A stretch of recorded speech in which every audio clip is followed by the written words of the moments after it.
Welcome to an extra special Artis Opus tutorial. Today we are reimagining the humble Ultramarine, and believe it or not, he's been reimagined with metallics and with contrast paint. So this is a literally shiny Ultramarine. I finished him off with a Click Lamy medium coat, which has done wonders. But yeah, he's turned out really well. I'm going to cover some other stuff in the outro, so do stick around for that if you'd like to hear some more information. But for now, just note that you can use the timestamps down below for your convenience if you don't want to see my experimenting and me working out how to work out this paint scheme, these colors, this contrast method. Skip right through it and you can jump straight to the tutorial. Aside from that, please like, comment and subscribe. Let us know what you'd like to see next, and we will be doing some Dominion content as soon as possible, so perhaps let me know whether you'd prefer to see the Crawl Boys or the Stormcast, or what colour Stormcast you'd like to see, or something like that. Anyway, let's jump into the video.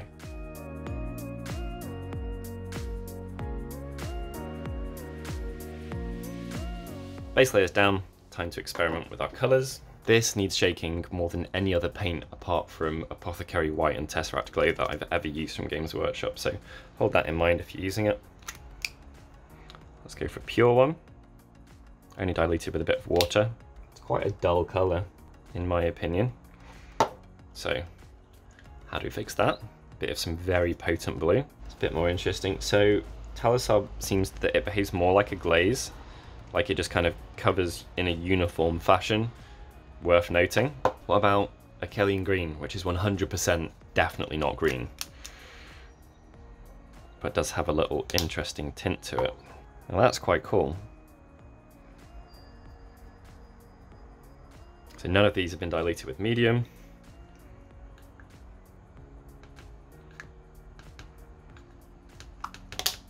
See what difference that makes.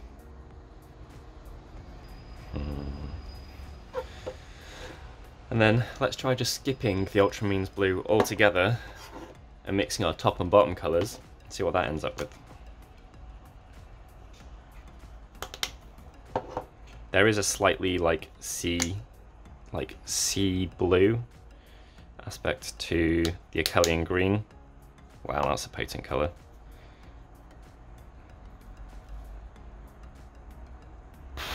God, that's powerful. That is an absolutely gorgeous colour.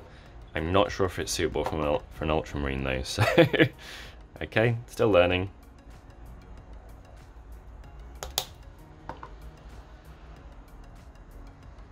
That's more like it. Try it diluted a bit more. Really do like that mix. Don't know, because I've played around so much now, I don't know which bit of what is responsible for it, but I do think it's, you know, it's only personal preference, and Ultramarines are meant to be that slightly, you know, like fairly uniform, slightly towards military, drab, clean blue. Yeah, I've got a lot of tests here, I don't know which one to pick. I'll whack out the hairdryer, we'll see how they look though when they're dried, and then we can make our decision going on that. These are taking a while to dry, so what I'm going to do is begin the dry brushing of our marine, because we're just going to do that the same way whatever we do. I have Vallejo Game Air Silver. Any super bright silver will do here though. This is one of my personal favourites. I'm going to start off with some black added in. Again, any black will do. One of my favourites. And I'm going to reduce the amount of black, and we're probably going to do like 2 or 3 stages of dry brushing. I'm using a smaller brush than people would probably think that I would use for this. At the starting steps especially, I will be using a medium or a small to make sure that I can get into all the nooks and crannies, and as ever, if you don't have to glue things on, which you don't with these amazing push fits, I haven't, so if I need to take off that on to gain access to some area of it, I will do. Anyway, let's begin. So, a little bit of black, a little bit of silver, work it in, make sure we don't have too much.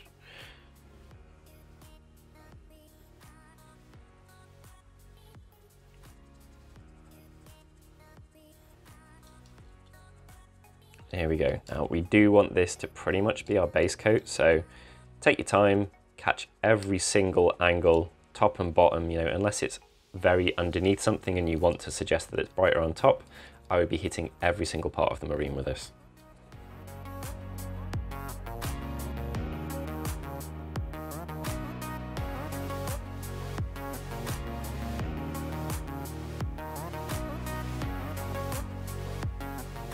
There we go, so worth taking a bit of time over. Already looks pretty cool. Space Marines are fairly cool anyway. Their armor's so distinctive and their volumes are brilliant, so on to the brighter stage. Basically, we're just going to take a higher proportion of our silver. We've still got some of the black left in the brush.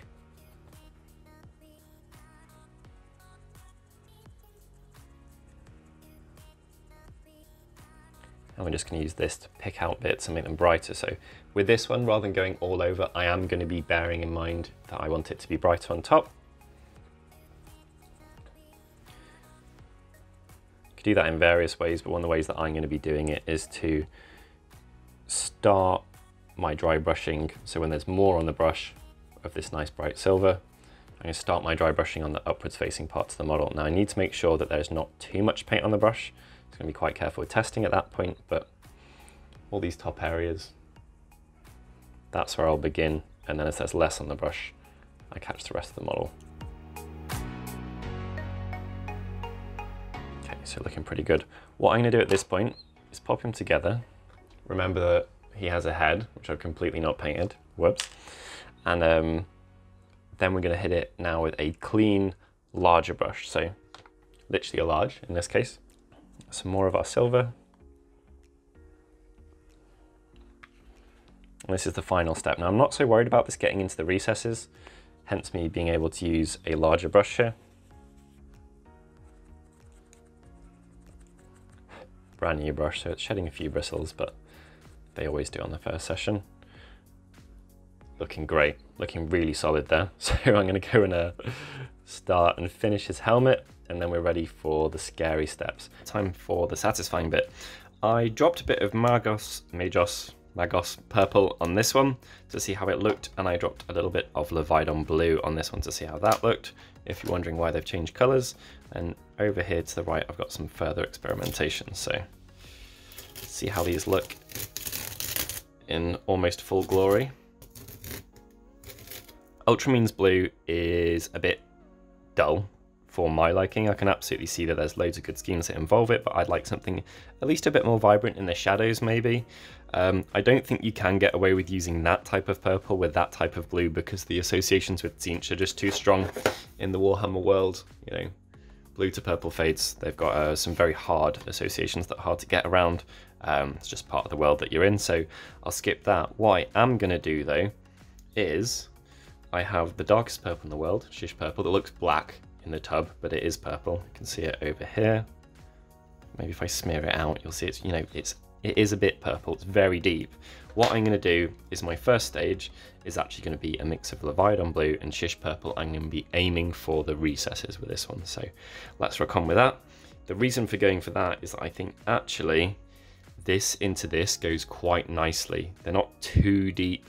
You know, I could see this being part of a triad with one like icy blue here to lighten it, so I think those are nice together, and then the Shish Purple will just add a little bit of something extra in the recesses. Let's see, we've got some testing down here. This is what we're going to be aiming for. Let's see what the exact ratio is. 1 part Shish Purple,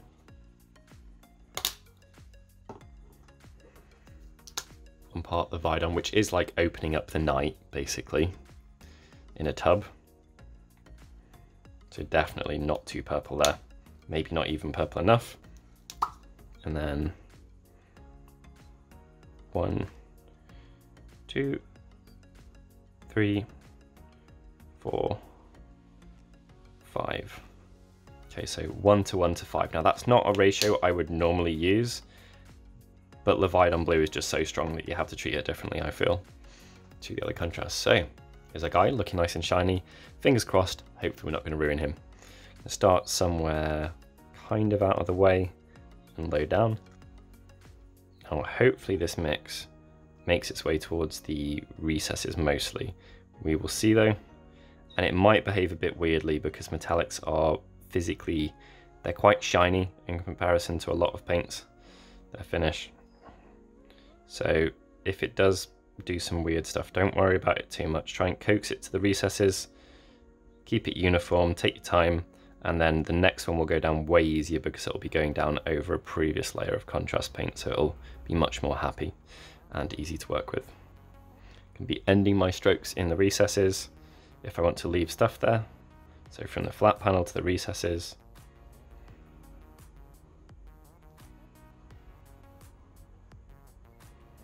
And just make sure that somewhere is either fully wet or fully dry before you do any second passes on it. So this all over.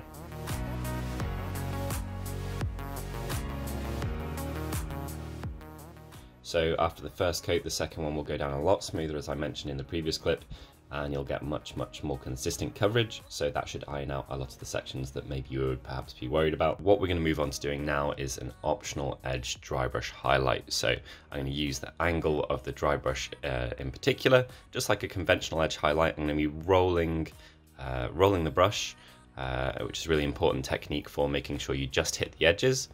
But as well as just hitting the edges, you can buff the upwards facing areas of the model to get a kind of zenithal effect. So I'm going to be doing that as well. Both of these are completely optional. You could skip them really happily, but it's a way to further push the idea that the edges are shiny and the upwards facing areas are reflecting the light source. You know, let's say it's the sun in this case, much more readily. Okay, so here we are, which looks like we've taken a step backwards, but it should make sense shortly. I've done a few little tricksy things, like I've dry brushed this circular section on the back of the backpack from the top to suggest light. Same with the shoulder pads, and I have tried to be pretty rigorous with catching the edges. Already has hints of something cool there. Some areas are just harder to make look good with this type of step than others. Do not worry, it's not the end of the world. So let's see how this goes. Now I'm going to be the most careful with this out of any of the stages we've had so far. And I will bear in mind that the areas that are the most shiny are probably going to be slightly paint retardant. So just something we've got to be aware of and work around. So let's test on a side panel first. Might be a bit too thick. I'll definitely be approaching this one more like a glaze than a thick gloopy wash. It's there to tint what we've got already. You know, we've already laid the foundations with our thicker washes. That all over, and then we should pretty much be done. If you want to, you could dilute this stage further, you know, to keep more of your previous steps. Entirely up to you, depending what you're trying to promote. You know, more of the silver will show through if you dilute it more, and more will be obscured if you don't dilute it at all.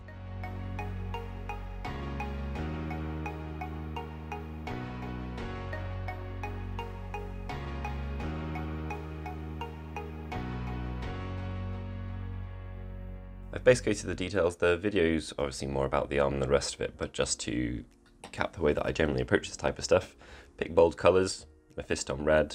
The yellow I got by mixing Flash Kits and Avaland, which is a really nice combo. I'll then use Agrax or Sepia to knock things back, and I'll probably re-highlight them. So in the case of the red, of the Purity Seals, for example, Mephiston red, wash with Agrax, highlight with Mephiston, and then Mephiston plus Trollslayer. The yellow, I'll wash it back with Sepia and then probably highlight it with Flash Kits yellow, but maybe Avaland will be enough after it's been washed. And the gold sections, they'll be handled in a similar fashion. So Retributor, hit them with some Agrax and then highlight with Game Air Silver. Got Nuln Oil if I need it for anything. But yeah, just base coat and wash for them because the armor should do the talking on this guy. So he's looking pretty good. I will, however, show you how I approach his stripes because I think that'll be interesting. With hazards, because of the annoying little bolt on chainsaws, I often do my first stripe either side of it, and that just means that the bolt doesn't cause any annoyances with it. So I'm going to hit all of this up, and then we'll do a little bit of glazing with some sepia. That should help fade things in nicely.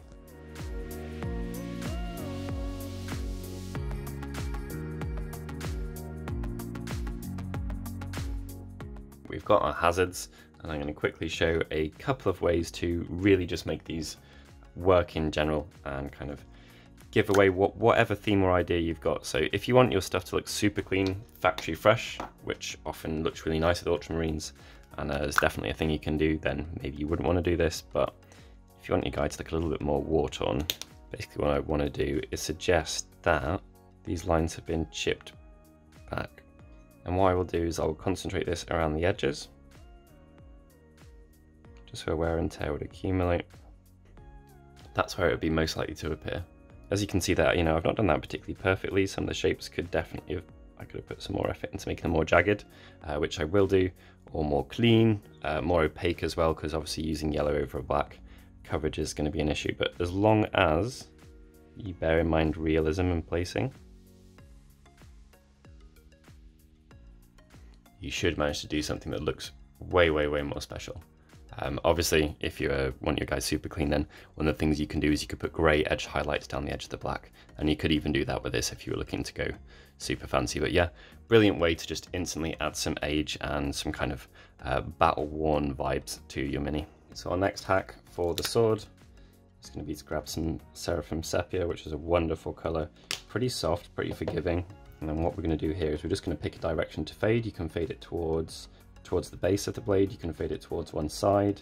I'm going to try and go for one side, I think here. I'll have it going darker towards the teeth of the blade. Nice way to be able to shade that little nub in as well. So what I'll do is I'll put down one, but I'm just going to do that 3 times, basically. Always letting it dry with the kind of the stuff pooling on this side of the blade, and always keeping it at an orientation where I'm encouraging that, so I'm not going to change the orientation of the blade. This bit is going to be pointing downwards. While we've got our transfer drying, I'm going to do a little quick bit of weathering. This probably looks more fancy than it is. I've used one colour and one colour only, that is Doomball Brown. I've used it because it's warm, so it'll be a nice contrast with what we've got on the model already. And what we're doing is we're using a teeny tiny brush, 00S. We're watering it down a lot. And all we do here, and it's important to do this in several thin layers, is just concentrate on the recesses and drop it in, and just think about where dust would collect, where it wouldn't get brushed off in panels. And then just drop little bits in for larger areas, like the bottom of his shoes. Don't have to be nearly as delicate, but just let gravity do the work, or capillary action, or whatever it is that's pulling stuff into the recesses, and rock on like that. Again, completely optional, but a wonderful way to do things. Second top tip, lick your finger, take off most of the moisture, and then buff those raised edges up. And what you'll do is, hopefully it's evident on this one, we've knocked it right back to the silver edges. That's basically like using streak and grime or something, but super quick, you know, no chemicals needed, and it's just a physical process. Don't go too aggressive, obviously not good to overhandle your model, but these edges here, these shiny upper facing ones, you can knock off. You can use a cotton bud Q-tip if you prefer for that. Areas like the front of the shoe where you kind of want a general all over sense, what I'm doing is still diluting it exactly the same amount, but I'm treating it more as a glaze. It'll still shy away from edges and stuff like that, so you can work with that. Make sure to specifically drop it in any recesses. And if you have any little details here like this purity seal, by all means you can put a little bit there, just to help tie it in, otherwise it will stand out as looking a little bit strange and not having any of that on. Now, thanks to a brilliant suggestion, I'm not going to be using the head that I prepped. Here it is though, so yeah, he's going to be getting this red head that may or may not have just been ripped from a previous Blood Angel. Anyway, this dude's going to be a captain and he's going to look amazing. And as I'm always banging on about, the head tilt is super important. So these models, they come with a pin that will only point their head in one direction. That's great, super convenient. It's also the worst thing in the world. So chop that right off instantly, unless it happens to be perfect for giving you guys cinematic pose, and then do something like that, because otherwise, you know, you're going to get this guy who not only is just staring at his sword, looking fascinated and dopey in the middle of a battle, but he has no urgency or dynamic movement suggested at all by his head, which is super important because that's where it comes from. You've got to be able to see what you're killing in the grim dark future, so I'll be putting it something like that, which, you know, look at that as a snapshot. That is a lot better, a lot more intimidating, and has way more character.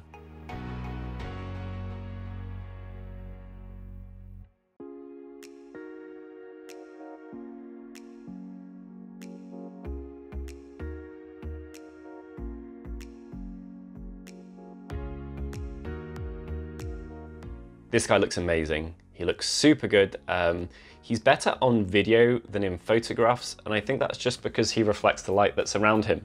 That's one of the benefits of using metallics. And also, as I did mention, I have hit him with a pure medium wash. You could use Lamia medium, I use contrast medium, it doesn't particularly matter which, but his panels have been hit with that afterwards, and that just helps him kind of retain that shine. The reason I did it actually is because I put it on after putting on his transfer to smooth that out, and the shoulder pad stood out a little bit. But at the same time, that shoulder pad, if we can get this to work, it really does retain the shine of the metallics underneath and through the transfer. And I thought his shoulders looked amazing, so I stuck with it basically. Chainsaw, super effective. If you want to see more on that type of thing, then by all means check out our Flawless Blends hacked video, because that is, I basically followed the principles from that, which is the brow principles.